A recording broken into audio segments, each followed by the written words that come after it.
Nakaka-stick kayo ha. By the way, we'll be providing excuse letters for you girls.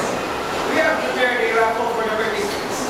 You will have the chance to win 5 $5 tickets to Enchanted Kingdom that is consumable within 3 months. Intermission numbers will also be presented by various license during the fold-away ceremony, as well as games and other activities. And yes, in addition to that, we will be having our booth in front of the CI Nation office from August 31 to September 7, 2012. So guys, hurry up because tickets will be limited on a first-come, first-served basis. Once again, we present to Fold-away, an interactive seminar for cruise line and tourism students. Thank you. So guys,